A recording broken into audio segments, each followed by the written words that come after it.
Pulse polio ಹಾಕಿಸಿ ಎಂದು ಬೇರಿಯ ಪ್ರಾಥಮಿಕ ಕಿರಿಯ ಶಾಲೆ ವತಿಯಿಂದ ಪ್ರಚಾರ ಮಾಡಿದರು ಮತ್ತು ಅಂಗನವಾಡಿ ಆಶಾ ಕಾರ್ಯಕರ್ತರು ಹಾಗೂ ಸರ್ಕಾರಿ ಹಿರಿಯ ಪ್ರಾಥಮಿಕ ಪಾಠಶಾಲೆಯ ಶಿಕ್ಷಕಿಯರು ಬೇರಿಯ ಬೀದಿಗಳಲ್ಲಿ ಲಸಿಕೆ ಹಾಕಿಸಿ ಎಂದು ಪ್ರಚಾರ ಮಾಡುತ್ತಿದ್ದರು.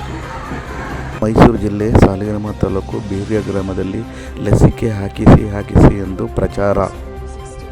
ಡಿಸೆಂಬರ್ 21ರಿಂದ 3 ದಿವಸ 5 ವರ್ಷದ ಮಕ್ಕಳಿಗೆ ಲಸಿಕೆ ಹಾಕಿಸಿ ಎಂದು ಪ್ರಚಾರ ಮಾಡಿದರು. ವರ್ಷದ ಒಳಗಿನ ಮಕ್ಕಳಿಗೆ ಲಸಿಕೆ ಹಾಕಿಸಿ ಎಂದು ಬೇರಿಯ ಗ್ರಾಮದಲ್ಲಿ ಪ್ರಚಾರ